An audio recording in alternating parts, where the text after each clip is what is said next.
খুব শীঘ্রই বালুরঘাট থেকে ব্যাঙ্গালোর পর্যন্ত অমৃত ভারত এক্সপ্রেস চালু হবে। এই খবর বালুরঘাটবাসীর কাছে একটি আনন্দর বিষয়।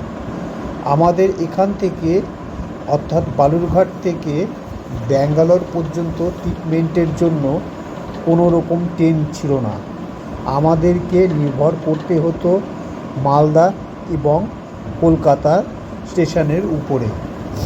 আমাদের প্রচুর যাত্রীরা মালদা থেকে দক্ষিণ ভারতে ব্যাঙ্গালোরে ট্রিটমেন্ট করতে যায় এবং বালুরঘাট থেকে প্রচুর লোকেরা এই ট্রিটমেন্টের জন্য যেয়ে থাকে। ট্রেন নাম্বার হচ্ছে 13-434, 13-433। এই ট্রেনটি সপ্তাহে একদিনই যাবে।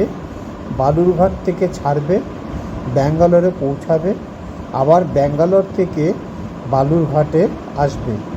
বর্তমানে ট্রেনটি মালদা থেকে ব্যাঙ্গালোর অবধি যায়। সেই ট্রেনটিকে কিছুদিনের মধ্যে এক্সটেনশন করা হচ্ছে, সেটা মালদার পরিবর্তে বালুরঘাট স্টেশন থেকে ছাড়বে।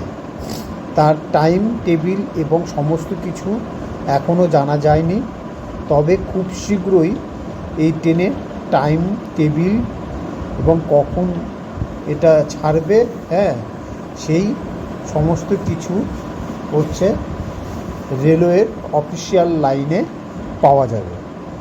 এখনও পর্যন্ত সেরকম কোনো কিছু ঠিকঠাক হয়নি, তবে অমৃত ভারত এক্সপ্রেস বালুরঘাট টাউনের মধ্যে পাওয়া মানে বিশাল ব্যাপার।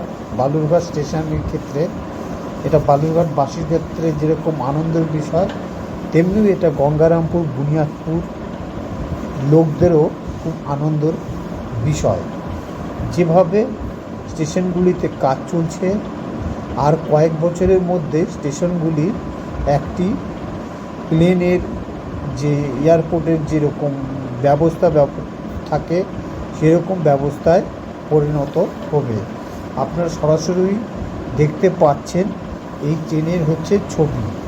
এই ট্রেনে একটাও এসি কোচ থাকবে না, সবই হচ্ছে আপনার নর্মাল কোচ থাকবে। তবে খুব অল্প সময়ে ট্রেনটিতে আপনারা ব্যাঙ্গালোরে পৌঁছাতে পারবেন। অন্য ট্রেনের থেকেও এই ট্রেনটি অনেক আগে যাবে এবং অনেক ফাস্ট যাবে।